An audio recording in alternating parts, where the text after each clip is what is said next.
Au voleur, au voleur. Allez, oh.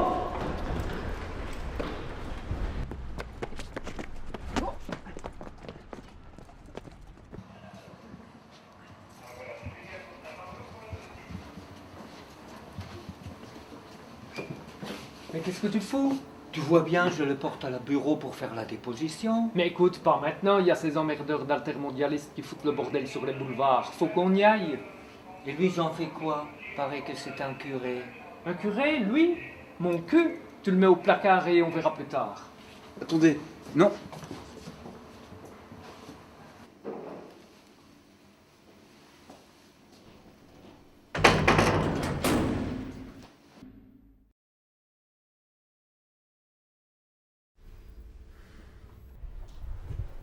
Et qu'a-t-il de spécial, ce livre? Je ne sais pas. C'était plus fort que moi, je voulais l'avoir. Et quel est le titre? Le moine de Lewis. Ah, un livre religieux. Non, c'est tout le contraire. C'est l'histoire d'un moine perverti qui a vendu son âme au diable. Et vous dites que le jeune homme à qui vous l'avez volé étudie des choses pareilles à l'école? C'est de la littérature. Enfin, je veux dire, c'est bien écrit. Chez moi, on aurait détruit le livre, lapidé l'écrivain. Chez nous aussi, au Moyen-Âge. L'Inquisition les aurait brûlés. Et nous vivons aujourd'hui dans un pays tolérant. Certains d'entre vous brûlent encore des salles de cinéma. Je sais, c'est arrivé, mais ici on ne se débarrasse plus des gens parce qu'ils pensent autrement. Dans un pays aussi moderne. Il doit y avoir des moyens plus subtils.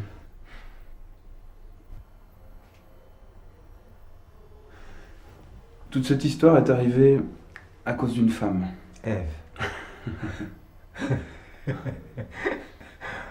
Ou une de ses descendantes. Mais tout de même, vous, un prêtre. Elle est venue du jour au lendemain à confesse.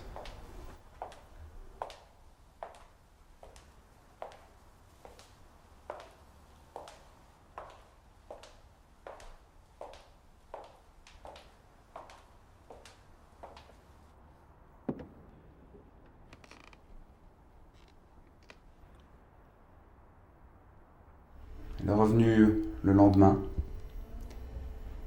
et tous les jours suivants.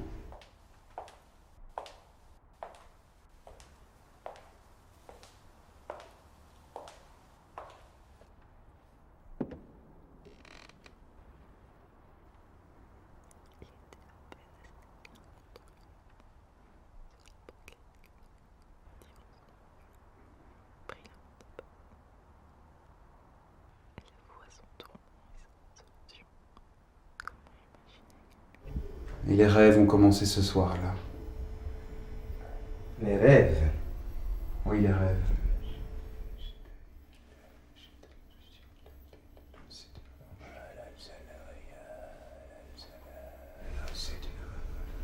Que faites-vous?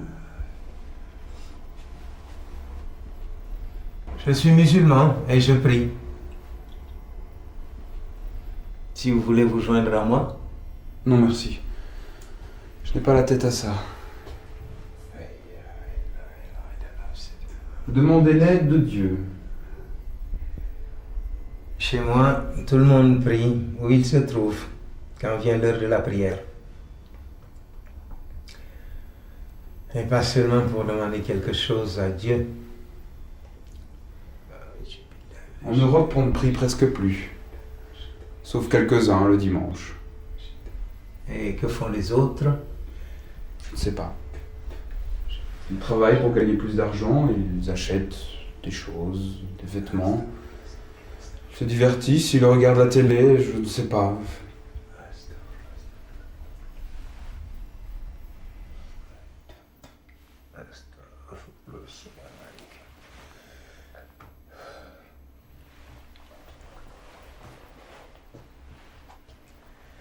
C'est tout de même étonnant. L'agonie de l'Église catholique? Non. Un prêtre qui vole un livre. Je vous l'ai déjà dit. C'est à cause d'elle. Que vous vous retrouvez en prison. Si on veut, oui. Mais vous-même. Je me suis fait avoir aussi. Par une femme? Non, par une illusion. J'ai vraiment cru qu'on allait me laisser vivre et travailler ici.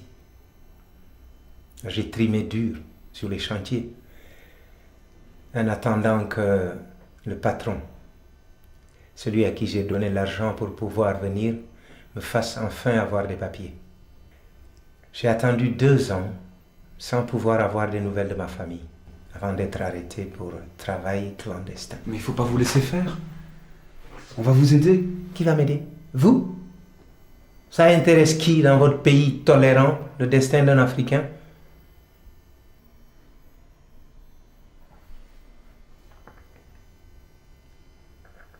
On va me renvoyer d'où je viens.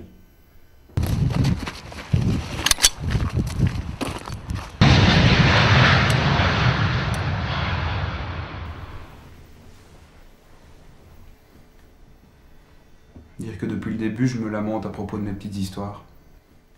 Il n'y a pas de honte à ça. Il n'y a que de petites histoires. Ce qu'on appelle pompeusement l'histoire, c'est des morceaux choisis dans l'intérêt des plus forts. N'ayez crainte, nul ne se souviendra de votre histoire, de la mienne non plus d'ailleurs.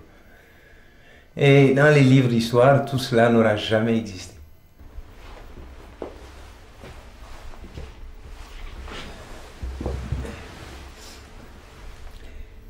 Mais sans vouloir paraître indiscret, pour en revenir à votre aventure, je n'ai toujours pas compris le rapport avec les livres.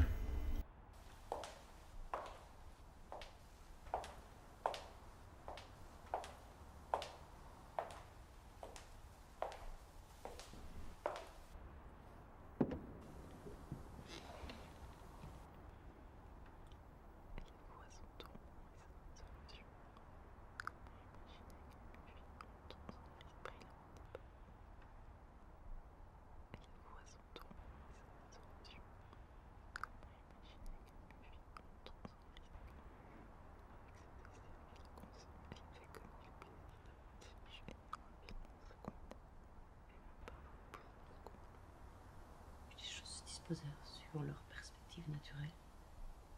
Elle se trouvait dans un petit cabinet attenant à la chambre où elle couchait.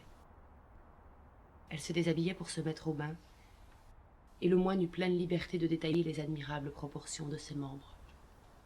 À la fin, le dernier vêtement qui la recouvrait encore tomba, et s'approchant du bain préparé pour elle, elle mit son pied dans l'eau, mais le froid la saisit, et elle le retira. Et elle se tenait, hésitante, au pied de la baignoire, dans l'attitude de la Vénus de Médicis.